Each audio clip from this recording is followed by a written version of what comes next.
Praise Lord. सबको जय मसीह की। मैं परमेश्वर का धन्यवाद करती हूँ। परमेश्वर ने आज फिर मुझे आपके बीच में आने के लिए मेरी सहायता की। मैं परमेश्वर का धन्यवाद करती हूँ कि खुदा का धन्यवाद हो कि जैसे परमेश्वर हम क्रिसमस के ऊपर हम यीशु मसीह के बारे में सुन रहे हैं परमेश्वर का वचन। हम तो रोज़ ही यीशु मसीह के बारे में सुनते हैं, रोज़ ही हम उसकी महिमा करते हैं, है ना, क्योंकि वो यीशु मसीह ही मेरे और आपके जीवन का उद्धार करता है, जिसने हमें जीवन दिया, जिसने हमें बचाया, जिसने हमें छुटकारा दिया। तो ये नहीं है कि क्रिसमस है तो हम आज थोड़े दिन के लिए यही खुदावंद यीशु मसीह के बारे में सीखेंगे। हम रोज़ ही सीखते हैं खुदा के दासों के द्वारा, दासियों के द्वारा, है ना, खुदा के कलाम के द्वारा परमेश्वर यीशु मसीह के जीवन के बारे में हमसे बात करता है कि उन्होंने ही हमें जीवन दिया। ये मेरे परमेश्वर का प्लान था, ये मेरे परमेश्वर की योजना थी आपके लिए और मेरे लिए। धन्यवाद करती हूँ परमेश्वर का। हालेलुया। तारीफ हो दिवस सच्चे जिंदा खुदा आपका शुक्र धन्यवाद हो खुदाबाद जी। आज खुदाबाद जी फिर से मुझे अपनी हुजूरी में आने के लिए सहायता करने के लिए धन्यवाद करते खुदावन पिता। ये गुलाम वचन खुदावन पिता तेरा है, तेरी पाक रूह की प्रेरणा से लिखा गया है खुदावन। हम भी अपनी इच्छा से नहीं, अपने मन से नहीं, अपनी खुदावन शक्ति से नहीं, पाक रूह जी आपके खुदावन पिता तेरी सामर्थ, तेरी समझ, तेरी बुद्धि देना और मेरे होंठों के ऊपर खुदावन यीशु मसीह तेरी सामर्थ खुदावन पिता, तेरा खुदावन पिता आत्मा में दे सिखाए समझाए खुदावन पिता, और बोलने की सामर्थ दे खुदावन पिता। अपनी रूह जिस्म जान प्राण शरीर आपके हाथों में देती हो। धन्यवाद के साथ प्रार्थना यीशु नाम से मांगती पिता, आमीन। आज हम देखते हैं, जैसे हमने देखा था यशायाह में देखा था हमने, यशायाह में हमने 9 में देखा था कि यीशु मसीह क्या है, शांति का राजकुमार है ना, युक्ति करने वाला है ना, प्रभुता उसके कांधों में। परमेश्वर का धन्यवाद करते। आज भी यशायाह में ही पढ़ेंगे हम। यशायाह में देखेंगे 11 अध्याय, यशायाह 11 चैप्टर, इसकी 1 वर्स से लेके मैं पढ़ देती हूँ आपके लिए 5 वर्स तक। 11 अध्याय 1 ऐत से लेके 5 ऐत तक मैं पढ़ देती हूँ आपके लिए। तब यिशै के दूत में से एक डाली फूट निकलेगी और उसकी जड़ में से एक शाखा निकलकर फलवंत होगी। यहोवा का आत्मा बुद्धि और समझ का आत्मा, युक्ति और पराक्रम का आत्मा, ज्ञान और यहोवा की भय का आत्मा उस पर ठहरा रहेगा, और उसको यहोवा का भय सुगंध सा भाएगा। वह मुंह देखा न्याय ना करेगा और ना अपने कानों के सुनने के कारण अनुसार निर्णय करेगा, परंतु वह कंगालों का न्याय धर्म से और पृथ्वी के नरम लोगों का निर्णय खराई से करेगा। और वह पृथ्वी को अपने वचन के सोटे से मारेगा और अपने फूंक के झोंके से दुष्ट को मिटा डालेगा। उसकी कटी का फेंटा धर्म और उसकी कमर का फेंटा सच्चाई होगी। मैं परमेश्वर का धन्यवाद करती हूँ कि जैसे मैं बता रही थी कि यशायाह के ऊपर परमेश्वर ने अपनी पवित्र आत्मा के द्वारा जब उसने परमेश्वर की महिमा को देखा था, तो परमेश्वर ने यीशु मसीह के आने से पहले 700 साल पेशन गोई की भविष्यवाणी की यीशु मसीह के बारे में। यशायाह इधर बता रहे हैं कि वो यिशै के दूत में से एक डाली फूट निकलेगी और उसकी जड़ में से एक शाखा निकलकर फलवंत होगी। जैसे मैंने कल बताया था कि यीशु मसीह जो है दाऊद के 14 पीढ़ियों के बाद आया। इब्राहिम की 14 पीढ़ियों के बाद दाऊद राजा आए थे और उनकी 14 पीढ़ियों के बाद प्रभु यीशु मसीह आए, है ना। तो वो भी चरवाहे थे, यीशु मसीह भी चरवाहे थे, क्योंकि 2 चरवाहा था और इस्राएली जितने लोग थे भेड़ बकरियां चराने वाले थे, इसलिए यीशु मसीह चरवाहा, वो आत्मिक जीवन का भी चरवाहा बन गया। और हमारे भेड़ बकरियां भी वो चराने वाला इस्राएल में से वो परमेश्वर निकल के यीशु मसीह हमारे बीच में आया, उस वंश से आया, दाऊद के वंश से आया। जिससे जो था उसके ही वो क्या था, दाऊद बेटा था, सबसे छोटा बेटा था। जब उसको जो भविष्य था शमूएल, जो उसको भेजा था परमेश्वर ने कि उसके घर में जा, और पहले तो साउल राजा को उसने क्या किया, अभिषेक किया लोगों के कहने के ऊपर कि हमें क्या चाहिए, एक राजा चाहिए जो हमारे ऊपर न्याय करेगा। तो उसने उनकी बातों को मानकर उन्हें राजा ठहरा दिया, मगर उसका राज्य सदा ठहर नहीं सका, क्योंकि वो परमेश्वर की इच्छा से नहीं था। इसलिए उसकी इच्छा परमेश्वर की दाऊद बादशाह के ऊपर थी, मगर जब उसने गलती की साउल राजा ने, तो परमेश्वर का आत्मा उसमें से चले गया। तो परमेश्वर का पाक वचन कहता है उसमें से पवित्र आत्मा चली गई, उसका राज्य छीन गया, उस अपने तख्त से उतारा गया, उसका सिंहासन जो दाऊद बादशाह को मिला, है ना। जब उसके जितने बेटे थे, जब शमूएल बेटा खुदावंद का भविष्य था वहाँ से गया उनके घर में अंदर, तो उसने परमेश्वर को, उन लोगों को, जिसे को नहीं बताया कि मैं कौन से बेटे का अभिषेक, क्योंकि उसको पता नहीं था कि परमेश्वर किसके बारे में बोल रहा है। उसने बारी बारी से सारे बेटों को बुलाया। जो दाऊद बादशाह था, वो दाऊद बादशाह भेड़ बकरियां चराने के लिए गया था, वो सबसे छोटा था, और उसको एक अच्छा घर के अंदर उसको एक अच्छी इज्जत रिस्पेक्ट नहीं दी जाती थी, है ना। तो उनके बारे में जब पूछा और भी कोई बेटा है, तो उसने कहा एक और है, मगर वो कहाँ गया है, भेड़ बकरियां चराने के लिए जंगल में गया। वो वफादार था अपने घर के भाइयों के लिए भी, वो क्या करता, उनकी भी भेड़ बकरियां ले गए जाता था, चरा के लाता था, ईमानदार था। तो जब उसने बोला कि उनको बुलाओ, मैं यज्ञ करना चाहता हूँ आपके घर में बैठ के, आपके साथ दावत करना चाहता हूँ, मैं ऐसे नहीं करूँगा जब तक वो नहीं आएगा। जब उसने उनको बुलाया, दाऊद राजा को, दाऊद बादशाह को बुलाया, उस बेटे को बुलाया जो सबसे छोटा था, तो तब भी उसी वक्त परमेश्वर ने कहा इसका अभिषेक का जो तेल है, जो अभिषेक का, इसके सर के ऊपर ढेल दे। तब वो भी हैरान रह गए। उन्होंने कहा कि ये तो सबसे छोटा एक भेड़ बकरियां चराने वाला है ना। इसलिए परमेश्वर के वचन में लिखा है कि ना तो खुदा बाप ना कद काठी देखते हैं, ना देखते हैं हमारी चौड़ाई, ना देखते हमारी लंबाई, ना देखते हमारी सुंदरता, ना देखते हमारी गरीबी, ना हम काले हैं, ना हम गोरे हैं, ना अमीर है, ना हम गरीब हैं, ना छोटे कद के हैं, ना बड़े कद के हैं, ना दौलत है या नहीं है।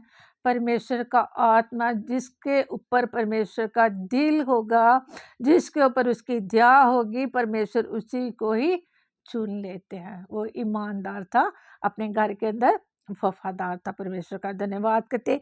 ये यिशै का बेटा था, यिशै ही का बेटा था। इसी 14 पीढ़ियों से कल बताया जैसे यीशु मसीह है। यीशु मसीह की वंशावली उसमें लिखी है, लूका की इंजील उसके 3 में लिखा है, उसके पहले ही अध्याय में शायद लिखा, 3 अध्याय में लिखा हो यीशु मसीह की वंशावली। और मत्ती की इंजील में भी पहले बाप में वहाँ इब्राहिम की वहाँ की वंशावली लिखी हुई है। तो आप पढ़ सकते हैं वहाँ पे कि इब्राहिम के 14 पीढ़ियों के बाद दाऊद राजा है, दाऊद की 14 पीढ़ियों के बाद प्रभु यीशु मसीह उस वंश में से, यहूदा के गोत्र में से आए। जो याकूब सबसे बेटा था उनका छोटा, उसी के जो बेटे थे उन्हीं के गोत्र में से, जो यहूदा का, उसी के गोत्र में से यीशु मसीह आए, तो उसको चुना गया। तो इसलिए बोला कि यिशै के डूट में से एक डाली फूटने के लिए, उसकी जड़ में से एक शाखा निकलकर फलवंत होगी। यहोवा का आत्मा बुद्धि, समझ और पवित्र आत्मा, युक्ति और पराक्रम का आत्मा और ज्ञान का और यहोवा के भय का आत्मा उस पर ठहरा रहेगा। और यहोवा का भय सुगंध सा बहेगा, वह मुँह देखा न्याय ना करेगा। आज देखोगे इंसान जो है मुँह देखा न्याय करता, मगर ये एक स्वर्ग से आया हुआ था यीशु मसीह। स्वर्ग में से परमेश्वर ने इसको बुला के एक समझ भी दे रखी है, एक पराक्रम भी दे रखी है, एक युक्ति करने वाला पराक्रम भी, ज्ञान भी, और वो परमेश्वर का भय मानता था, खुदा की इच्छा को पूरा करने वाला था। इसलिए उसने कहा कि ये मुँह देखा न्याय ना करेगा, और क्या करेगा, कानों के सुनने के अनुसार निर्णय ना करेगा, है ना। क्योंकि जो लोग और ना अपने कानों के सुनने के अनुसार निर्णय करेगा, परंतु वह कंगालों का न्याय धर्म से और पृथ्वी के नरम लोगों का निर्णय खराई से करेगा। आज हमारा चाहे न्याय कोई कर रहा है या नहीं कर रहा है, मगर इधर प्रभु यीशु मसीह के बारे में लिखा है कि वो हमारा न्याय खराई से करेगा। जो कंगाल है, जो विधवा लोग हैं, परमेश्वर क्या करता है, उनकी क्या करता है, शुद्धि लेता है। तो उसने अपने बेटे को भेज दिया, यीशु मसीह को भेज दिया, मेरे लिए भेज दिया, आपके लिए भेज दिया, कंगालों के लिए भेज दिया, है ना। और उनके लिए भेज दिया वो धर्म के साथ, पृथ्वी के नरम लोगों को, जो नरम लोग हैं, दीन लोग हैं, उनके लिए। फिर भी आगे लिखा है कि वह पृथ्वी के अपने वचन के सोटे से मारेगा, उसकी ताड़ना। ये वचन है जो परमेश्वर का, वचन के सोटे से। बहुत बात हम पढ़ते हैं कि वचन जो है तलवार है, ये सोटा है, ये हथौड़ा है, ये इंसान के हृदय के अंदर से तलवार का काम करता है। हृदय को छेद देता है अंदर से, हमारी गलतियों को हमें बताता है, हमारे पाप हमें बताता है, एक शीशे का काम करता है, हमारा चेहरा हमें बताता है। हम गुस्से में हैं, क्रोध में, हम प्रेम में हैं, हमारे अंदर हिंसा है, हमारे अंदर नफरत है, हमारे अंदर दूध है।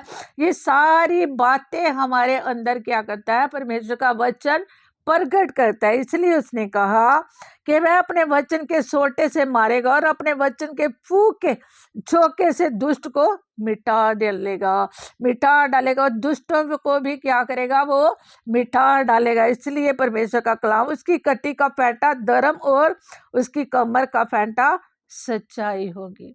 वो सच्चाई के साथ, धर्म के साथ बहुत सारे ऐसे कंगालों के लिए, गरीब लोगों के लिए आया यीशु मसीह जैसे।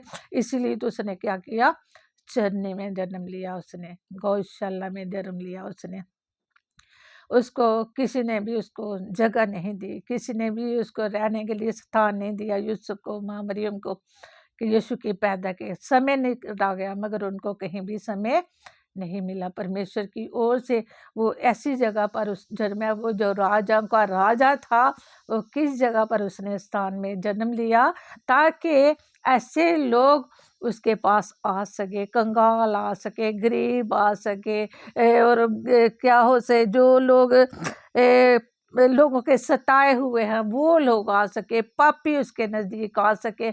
हर एक जन को यीशु मसीह ने क्या किया, अपने आप को क्या किया, दीन किया। इसलिए उसने कहा वो खराई से क्या करेगा, न्याय करेगा, पृथ्वी को अपने वचन के सोटे से क्या करेगा, मारेगा। पृथ्वी के अंदर आज पाप है, गुनाह है, जितना भी, वो अपने वचन, आज परमेश्वर का सुसमाचार का प्रचार है जो लोगों के जीवनों को काटता है, छाड़ता है। इसलिए यूहन्ना की इंजील में यूहन्ना लिखते हैं, 15 अध्याय में लिखा है, वो बोलता है कि सच्ची दाखलता मैं हूँ, तुम मेरी डाली हो, जो डाली फल लाएगी उसे वो छांटता और काटता है ना, ताकि और फले। जो डाली फल नहीं लाएगी उसे क्या करेगा, वो काट डालेगा, उस दाखलता से अलग कर देगा, अपने जीवन से उसे दूर कर देगा। फिर क्या करेगा, उसको आग में झोंका जाएगा।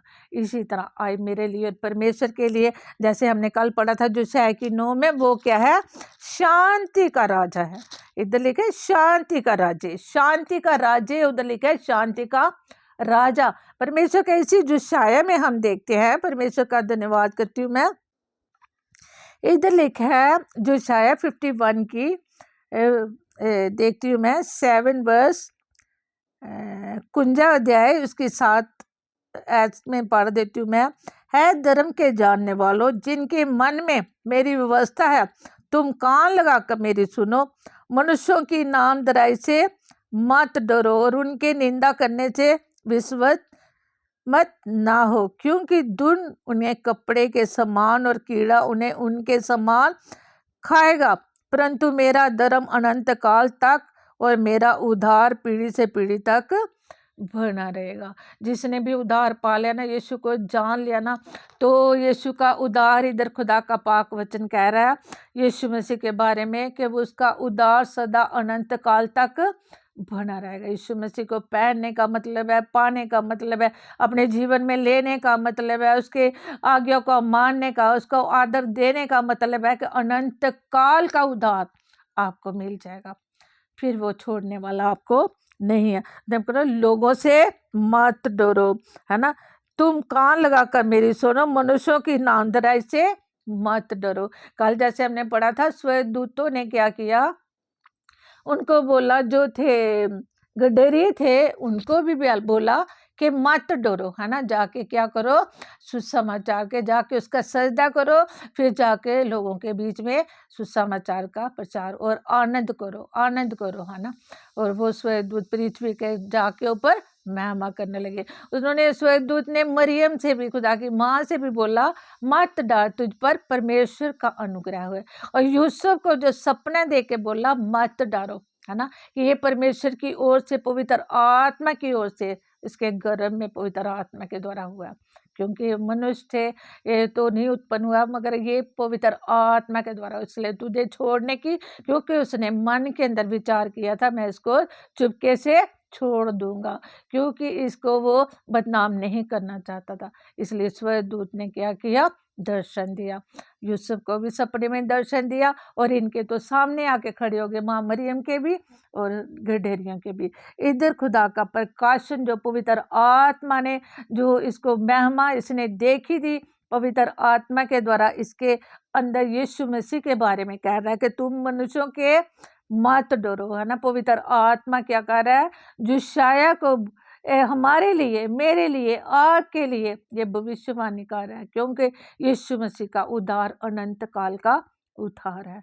वो यीशु मसीह के बारे में बता रहा है कि मत डरो इंसानों से, उसकी नामधराई से मत डरो को, क्यों उनके निंदा करने के विस्मत ना हो। जो वो निंदा भी कर रहे हैं तो तुम क्या करो, घबराओ नहीं, क्योंकि धुन उन्हें कपड़े के समान और कीड़ा उन्हें उनके समान खाएगा। इधर भी लिखा है, ऐसे संसारिक लोग जो आपको दुख दे रहे हैं, परेशान कर रहे हैं और सता रहे हैं, उनके लिए परमेश्वर का वचन इधर भी कह रहा है कि धुन उन्हें कपड़े के समान, है ना, कीड़ा उन्हें उनके समान क्या करेगा, खा डालेगी, है ना।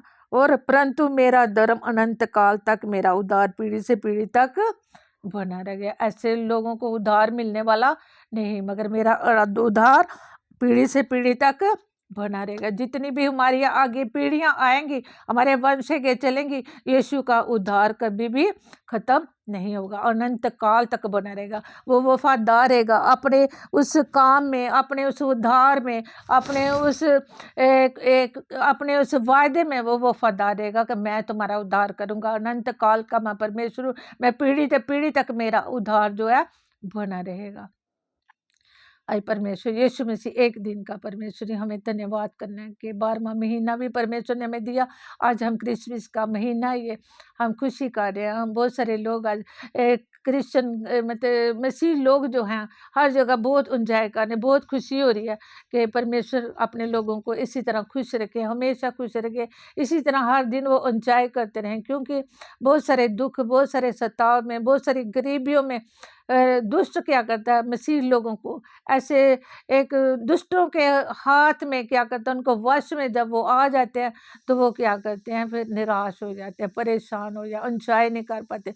मगर परमेश्वर का वचन कहता है वो अनंत काल का परमेश्वर है, पीढ़ी से पीढ़ी तक उसका धर्म जो है बना रहेगा। लोगों से डरने की जरूरत नहीं है, लोगों की नामधराई से परेशान होने की आपको जरूरत। करता रहे, कोई नामधराई कर रहा है करता रहे, जो आपका ठट्ठा उड़ा रहा है उड़ाने दो उनको। परमेश्वर का पाक वचन क्या है, मुबारक है वो लोग जो मेरे नाम से सताए जाते हैं, क्योंकि स्वर्ग का राज्य ऐसो ही का है। परमेश्वर ने प्रतिफल आपका रखा हुआ है, स्वर्ग के ऊपर रखा हुआ है। एंजॉय करो, परमेश्वर की महिमा करो, क्योंकि परमेश्वर ने आपको अपनी महिमा के लिए रचा और बनाया। वो शांति का राजकुमार है।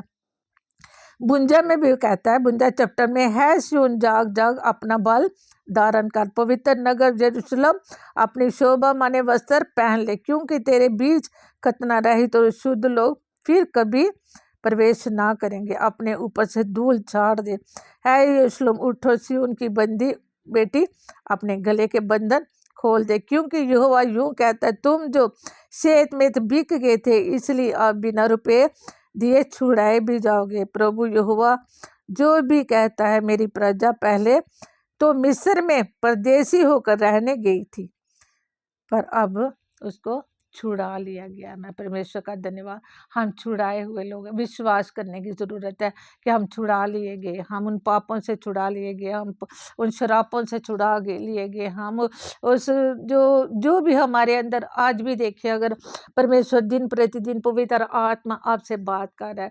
बहुत सारी मैं भी जब प्रेयर करती हूँ, मैं परमेश्वर को बोलती हूँ, प्रभु अभी भी बताओ मेरे अंदर जो कमी है उनको निकालने के लिए पवित्र आत्मा मुझे बताओ, ताकि जैसे अभी बताया कि वचन क्या है, शीशा है। जब पवित्र आत्मा हमारे ऊपर नाज़र होती है तो हमारी आत्मिक आंखें खुलती है, हमारे आत्मिक हृदय, आत्मिक मन से हम उन अंदर आत्मिक आंखों से, आत्मिक मन से अपने अंदर की बुराइयों को देख सकते हैं। ऐसे नहीं, हमें परमेश्वर को बोले, हम बताएं, परमेश्वर हमारे अंदर कमियों को बताएं, हमारे अंदर गलतियों को बताएं, क्योंकि तू आया हमें इसलिए पापियों के लिए आया, और पापियों से प्यार करता है तू, और पापियों के धर्मों को क्षमा करने के लिए उसने कहा जाओ ऐसे जाओ और अपना बल धारण कर। आज हमें बल धारण करने की जरूरत है क्योंकि यीशु मसीह क्या है, युक्ति करने वाला, पराक्रम, बुद्धि का आत्मा है, उसके अंदर ज्ञान का आत्मा है, युक्ति का आत्मा है, पराक्रम का आत्मा है।